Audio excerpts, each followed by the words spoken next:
ಆತ್ಮೀಯ ನನ್ನೆಲ್ಲ ಸ್ನೇಹಿತರಿಗೆ ತರಗತಿಯ ಸ್ವಾಗತ. ತರಗತಿ ಪ್ರಾರಂಭ ಮಾಡೋಕ್ಕಿಂತ ಮುಂಚಿತವಾಗಿ ನಮ್ಮ ಒಂದು ಯೂಟ್ಯೂಬ್ ಚಾನಲಿಗೆ ಸಬ್ಸ್ಕ್ರೈಬ್ ಆಗಿ ಜೊತೆಗೆ ಪ್ರತಿನಿತ್ಯ ತರಗತಿಗಳನ್ನು ವೀಕ್ಷಿಸಿ ಅನ್ನುತ್ತಾ ಇವತ್ತಿನ ತರಗತಿಯನ್ನು ಪ್ರಾರಂಭ ಮಾಡ್ತಾ ಹೋಗ್ತೀನಿ. ಇವತ್ತಿನ ತರಗತಿ ಥಿಯಾಸಾಫಿಕಲ್ ಸೊಸೈಟಿಯ ಬಗ್ಗೆ ಈ ಒಂದು ತರಗತಿಯೊಳಗೆ ಚರ್ಚೆಯನ್ನು ಮಾಡ್ತಾ ಹೋಗೋಣ. ಜೊತೆಗೆ ಪ್ರಮುಖವಾಗಿ ಥಿಯಾಸಾಫಿಕಲ್ ಸೊಸೈಟಿ ಅನ್ನತ್ಲೆ ನೇರವಾಗಿ ನಮಗೆ ಯಾರು ನೆನಪಿ ಬರ್ತಾರೆ, ಆನಿ ಬೆಸೆಂಟ್ ಅವರು ನೆನಪಿ ಬರ್ತಾರೆ. ಜೊತೆಗೆ ಅನೇಕ ವಿದ್ಯಾರ್ಥಿಗಳು ಮತ್ತು ಸ್ಪರ್ಧಾರ್ಥಿಗಳು ಏನು ತಪ್ಪು ಮಾಡ್ತಾ ಹೋಗ್ತಾರಪ್ಪ ಅಂದ್ರೆ, ಥಿಯಾಸಾಫಿಕಲ್ ಸೊಸೈಟಿಯ ಸ್ಥಾಪಕರು ಯಾರಪ್ಪ ಅಂತಂದ್ರೆ ಆನಿ ಬೆಸೆಂಟ್ ಅಂತಂದು ನೇರವಾಗಿ ಟಿಕ್ ಮಾಡ್ತಾ ಹೋಗ್ತಾರೆ. ಇಲ್ಲಿ ಥಿಯಾಸಾಫಿಕಲ್ ಸೊಸೈಟಿಯ ಮೂಲ ಸ್ಥಾಪಕರು ಯಾರಪ್ಪ ಅಂದ್ರೆ ಮೇಡಮ್ ಬ್ಲಾವಟ್ಸ್ಕಿ, ಜೊತೆಗೆ ಕರ್ನಲ್ ಎಚ್.ಎಸ್. ಆಲ್ಕಾಟ್ ಅಂತ ಕರಿತಾ ಹೋಗ್ತಾರೆ. ಆಲ್ಕಾಟ್ ಇದು ನಮ್ಮ ಒಂದು ಹಳ್ಳಿಯ ವಾತಾವರಣದಲ್ಲಿ ಈ ಒಂದು ಪದಕ್ಕೆ ಬೇರೆಯೇ ಅರ್ಥ ಕಾಣ್ತಾ ಹೋಗ್ತೈತಿ. ಇರಲಿ, ಈ ಒಂದು ಥಿಯಾಸಾಫಿಕಲ್ ಸೊಸೈಟಿ ಯಾರು ಸ್ಥಾಪನೆ ಮಾಡ್ತಾ ಹೋಗ್ತಾರೆ ಮೂಲವಾಗಿ ನೋಡೋದಾದ್ರೆ ಮೇಡಮ್ ಬ್ಲಾವಟ್ಸ್ಕಿ ಮತ್ತು ಕರ್ನಲ್ ಎಚ್.ಎಸ್. ಆಲ್ಕಾಟ್ ಅಂತ ಅವರು ನೋಡ್ತಾ ಹೋಗ್ತಾರೆ.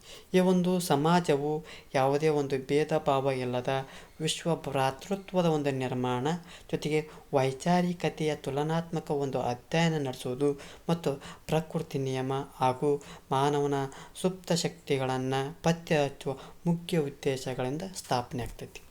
ಅಂದ್ರೆ ಈ ಒಂದು ಸಮಾಜವು ಯಾವ ಸಮಾಜ? ಥಿಯಾಸಾಫಿಕಲ್ ಸೊಸೈಟಿ ಸಮಾಜವು ಯಾವುದೇ ಭೇದ ಭಾವ ಇಲ್ಲದ ವಿಶ್ವ ಭ್ರಾತೃತ್ವದ ಒಂದು ನಿರ್ಮಾಣ, ವೈಚಾರಿಕತೆಯ ತುಲನಾತ್ಮಕ ಅಧ್ಯಯನ ನಡೆಸುವುದು ಮತ್ತು ಪ್ರಕೃತಿ ನಿಯಮ ಹಾಗೂ ಮಾನವನ ಸುಪ್ತ ಶಕ್ತಿಗಳನ್ನು ಪತ್ತೆ ಹಚ್ಚುವ ಮುಖ್ಯ ಉದ್ದೇಶಗಳಿಂದ ಈ ಒಂದು ಸಮಾಜ ಸ್ಥಾಪನೆ ಆಗಿರೋದು ಕಂಡು ಬರ್ತಾ ಹೋಗ್ತೈತಿ. ಜೊತೆಗೆ ಇಲ್ಲಿ ಮುಖ್ಯವಾಗಿ ಈಗ ನಮ್ಮ ಪಾಯಿಂಟ್ ಆನಿ ಬೆಸೆಂಟ್, ಐರ್ಲೆಂಡ್ ದೇಶದ ಆನಿ ಬೆಸೆಂಟ್ ಅವರು ಯಾವ ದೇಶದವರು? ಐರ್ಲೆಂಡ್ ದೇಶದ ಮಹಿಳೆ ಆದಂಥ ಆನಿ ಬೆಸೆಂಟ್ ಅವರು ಥಿಯಾಸಾಫಿಕಲ್ ಸೊಸೈಟಿ ಕಾರ್ಯಚಟುವಟಿಕೆಗಳನ್ನು ಭಾರತದಲ್ಲಿ ಆರಂಭಿಸಿ ಅದಕ್ಕೆ ಒಂದು ನವ ಚೈತನ್ಯವನ್ನು ನೀಡ್ತಾ ಹೋಗ್ತಾರೆ. ಜೊತೆಗೆ ಉಪನ್ಯಾಸಗಳ ಮೂಲಕ ಭಾರತೀಯ ಸಂಸ್ಕೃತಿಯ ಬಗ್ಗೆ ಅಭಿಮಾನವನ್ನು ಬಿತ್ತುತ್ತಾ ಹೋಗ್ತಾರೆ. ಜೊತೆಗೆ ಸಮಾಜದಲ್ಲಿ ಸಮಾನತೆ, ವಿಶ್ವ ಸಹೋದರತೆಯನ್ನು ವೃದ್ಧಿಸುವುದು ಮತ್ತು ಸಾಮರಸ್ಯ ಸಾಧಿಸಲು ಪ್ರಯತ್ನವನ್ನು ಮಾಡ್ತಾ ಹೋಗ್ತಾರೆ. ಆನಿ ಬೆಸೆಂಟ್ ಅವರು ಸ್ವಾತಂತ್ರ್ಯ ಚಳುವಳಿಯನ್ನು ವ್ಯಾಪಕವಾಗಿ ಬೆಂಬಲಿಸ್ತಾ ಹೋಗ್ತಾರೆ. ಅವರು ಅವ್ರದ್ದೇ ಆದಂಥ ಒಂದು ಪತ್ರಿಕೆಯನ್ನು ನೋಡ್ತಾ ಹೋಗ್ತೀವಿ, ನ್ಯೂ ಇಂಡಿಯಾ ಎಂಬ ಪತ್ರಿಕೆಯನ್ನು ಪ್ರಾರಂಭವನ್ನು ಮಾಡ್ತಾ ಹೋಗ್ತಾರೆ. ಜೊತೆಗೆ 1916ರಲ್ಲಿ ಹೋಮ್ ರೂಲ್ ಚಳುವಳಿಯನ್ನು ಪ್ರಾರಂಭವನ್ನು ಮಾಡ್ತಾ ಹೋಗ್ತಾರೆ. 1917 ಕಾಂಗ್ರೆಸ್ ಅಧಿವೇಶನದಲ್ಲಿ ಅಧ್ಯಕ್ಷ ಆಗಿದ್ದರು. ಪ್ರಶ್ನೆ ಆಗ್ಬೋದು, ರಾಷ್ಟ್ರೀಯ ಕಾಂಗ್ರೆಸ್ ಅಧಿವೇಶನದ ಮೊದಲ ಮಹಿಳೆ ಯಾರಪ್ಪ ಅಂತಂದ್ರೆ ಆನಿ ಬೆಸೆಂಟ್ ಅವರು. ಎಷ್ಟರಾಗ? 1917. ಇದು ನೆನ್ಪಿಟ್ಕೊಳ್ರಿ. ಪ್ರಮುಖವಾಗಿ ಹೇಳೋದಾದ್ರೆ ಆನಿ ಬೆಸೆಂಟ್ ಅವರು ಐರ್ಲೆಂಡ್ ದೇಶದ ಮಹಿಳೆ ಆಗಿದ್ದರು. ಅವರು ಒಂದು ಥಿಯಾಸಾಫಿಕಲ್ ಸೊಸೈಟಿ ಕಾರ್ಯಚಟುವಟಿಕೆಗಳನ್ನ ಭಾರತದಲ್ಲಿ ಆರಂಭ ಮಾಡ್ತಾ ಹೋಗ್ತಾರೆ. ಹೀಗಾಗಿ ಅವರು ಒಂದು ಸ್ವಾತಂತ್ರ್ಯ ಚಳುವಳಿಗೆ ವ್ಯಾಪಕವಾಗಿ ಬೆಂಬಲವನ್ನು ಕೊಡ್ತಾ ಹೋಗ್ತಾರೆ. ಯಾವ ಒಂದು ಪತ್ರಿಕೆ ಮೂಲಕಪ್ಪ ಅಂದ್ರೆ ನ್ಯೂ ಇಂಡಿಯಾ ಎಂಬ ಪತ್ರಿಕೆಯನ್ನು ಬರಿತಾ ಹೋಗ್ತಾರೆ. 1916ರಲ್ಲಿ ಹೋಮ್ ರೂಲ್ ಚಳುವಳಿಯನ್ನು ಪ್ರಾರಂಭ ಮಾಡ್ತಾ ಹೋಗ್ತಾರೆ. 1917ರಲ್ಲಿ ಕಾಂಗ್ರೆಸ್ ಅಧಿವೇಶನದಲ್ಲಿ ಅಧ್ಯಕ್ಷ ಆಗ್ತಾ ಹೋಗ್ತಾರೆ. ಇದು ಆನಿ ಬೆಸೆಂಟ್ ಅವರ ಮಾಹಿತಿ ಆಗ್ತದೆ. ಜೊತೆಗೆ ಹೋಮ್ ರೂಲ್ ಅಂತ ಚಳುವಳಿ ಅಂತ ಹೇಳಿದೆ. ಏನ್ರಿ ಇದು ಹೋಮ್ ರೂಲ್ ಚಳುವಳಿ ಅಂತ ಅಂದ್ರೆ, ಬ್ರಿಟನ್ನಿನ ಹಿಡಿತದಲ್ಲಿದ್ದಂಥ ಐರ್ಲೆಂಡ್, ಯಾವ ದೇಶ? ಈ ಐರ್ಲೆಂಡ್ ದೇಶವು ಬ್ರಿಟನ್ನಿನ ಹಿಡಿತದಲ್ಲಿದ್ದಂಥ ಐರ್ಲೆಂಡ್ ಮತ್ತು ಅಲ್ಲಿನ ಜನ ತಮ್ಮ ಆಡಳಿತವನ್ನು ತಾವೇ ನಡೆಸಿಕೊಳ್ಳುವಂಥ ಹಕ್ಕನ್ನು ಸಾಧಿಸಲು ಹೋಮ್ ರೂಲ್ ಆಂದೋಲನವನ್ನು ನಡೆಸ್ತಾ ಹೋಗ್ತಾರೆ. ಅಂದ್ರೆ ಬ್ರಿಟನ್ನಿನ ಹಿಡಿತದಲ್ಲಿದ್ದಂಥ ಐರ್ಲೆಂಡ್ ಮತ್ತು ಅಲ್ಲಿನ ಜನ ತಮ್ಮ ಆಡಳಿತವನ್ನು ತಾವೇ ನಡೆಸಿಕೊಳ್ಳುವಂಥ ಹಕ್ಕನ್ನು ಸಾಧಿಸಲು ಏನು ಮಾಡ್ತಾ ಹೋಗ್ತಾರೆ? ಹೋಮ್ ರೂಲ್ ಚಳುವಳಿಯನ್ನು ನಡೆಸ್ತಾ ಹೋಗ್ತಾರೆ.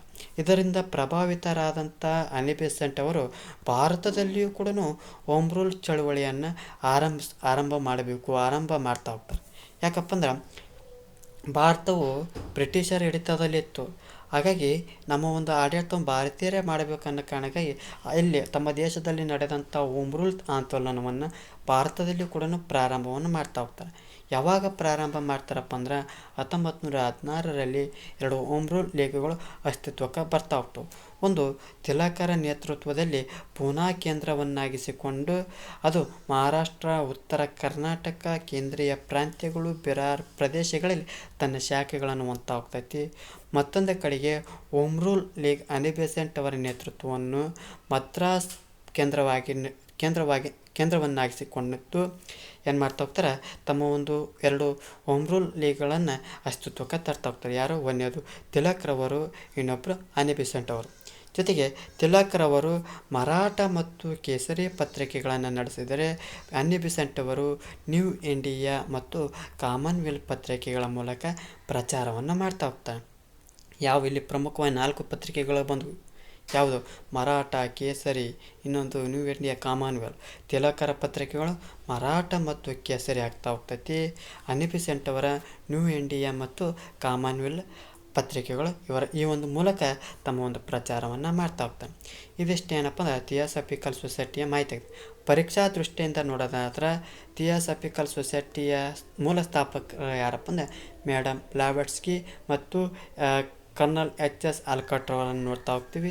ಜೊತೆಗೆ ಆನಿ ಬೆಸೆಂಟ್ ಅವರು ಯಾವ ದೇಶದ ಮಹಿಳೆಯಪ್ಪ ಅಂದ್ರೆ ಐರ್ಲೆಂಡ್ ದೇಶದ ಮಹಿಳೆ ಆಗಿರ್ತಾರೆ.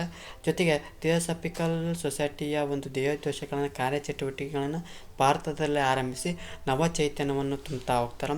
ಜೊತೆಗೆ ಆನಿ ಬೆಸೆಂಟ್ ಅವರು ಸ್ವಾತಂತ್ರ್ಯ ಚಳುವಳಿಗೆ ವ್ಯಾಪಕವಾಗಿ ಪ್ರಯತ್ನವನ್ನು ಮಾಡ್ತಾ ಹೋಗ್ತಾರೆ. ಆ ಒಂದು ಪರಿಣಾಮವಾಗಿ ನ್ಯೂ ಇಂಡಿಯಾ ಎಂಬ ಪತ್ರಿಕೆಯನ್ನು ಆರಂಭ ಮಾಡ್ತಾ ಹೋಗ್ತಾರೆ. ಇನ್ನೊಂದು ಪತ್ರಿಕೆ ಅವ್ರದ್ದು ಆಗ್ತೈತಿ, ಯಾವುದು? ಕಾಮನ್ವೆಲ್ತ್ ಪತ್ರಿಕೆ. ಜೊತೆಗೆ 1916ರಲ್ಲಿ ಹೋಮ್ ರೂಲ್ ಚಳವಳಿಯನ್ನು ಪ್ರಾರಂಭ ಮಾಡ್ತಾ ಹೋಗ್ತವೆ. ಹೋಮ್ ರೂಲ್ ಚಳವಳಿ 2 ರೀತಿಯಾಗಿ ವರ್ಗೀಕರಣ ಆಗ್ತವೆ. ಒಂದು ತಿಲಕರ ನೇತೃತ್ವದಲ್ಲಿ, ಇನ್ನೊಂದರು ಆನಿ ಬೆಸೆಂಟ್. ತಿಲಕರ 2 ಪತ್ರಿಕೆಗಳು ಮರಾಠ ಮತ್ತು ಕೇಸರಿ ಪತ್ರಿಕೆಗಳು ಆಗ್ತಾ ಹೋಗ್ತವೆ. ಜೊತೆಗೆ 1917ರಲ್ಲಿ ಕಾಂಗ್ರೆಸ್ ಅಧಿವೇಶನದಲ್ಲಿ ಅಧ್ಯಕ್ಷತೆ ಆಗಿರೋದು ಕಂಡು ಬರ್ತಾ ಹೋಗ್ತದೆ. ಇದಿಷ್ಟೇನಪ್ಪ ಅಂದ್ರೆ ಈ ಒಂದು ಥಿಯಾಸಫಿಕಲ್ ಸೊಸೈಟಿಯ ಮಾಹಿತಿ ಆಗ್ತೈತಿ. ಜೊತೆಗೆ ಆನಿ ಬೆಸೆಂಟ್ ಅವರ ಮಾಹಿತಿ ಆಗ್ತೈತಿ. ಈ ಒಂದು ಮಾಹಿತಿ ಎಷ್ಟಾಗಿತ್ತಪ್ಪ ಅಂದ್ರೆ ನಮ್ಮ ಒಂದು ಯೂಟ್ಯೂಬ್ ಚಾನಲಿಗೆ ಸಬ್ಸ್ಕ್ರೈಬ್ ಆಗಿ, ಜೊತೆಗೆ ಒಂದು ತರಗತಿ ಎಷ್ಟಾಗಿತ್ತಪ್ಪ ಅಂದ್ರೆ ಲೈಕ್ ಮಾಡಿ, ಇಲ್ಲದಿದ್ದರೆ ಡಿಸ್ಲೈಕ್ ಮಾಡಿ. ಏನಾದರೂ ದೋಷಗಳು ಮತ್ತು ನಿಮ್ಮ ಒಂದು ಅಭಿಪ್ರಾಯಗಳನ್ನು ಕಮೆಂಟ್ ಬಾಕ್ಸ್ನ ಮೂಲಕ ತಿಳಿಸಿ ಅನ್ನುತ್ತಾ ಈ ಒಂದು ತರಗತಿಯನ್ನು ಮುಗಿಸ್ತಾ ಇದ್ದೀನಿ. ಎಲ್ಲರಿಗೂ ಧನ್ಯವಾದಗಳು.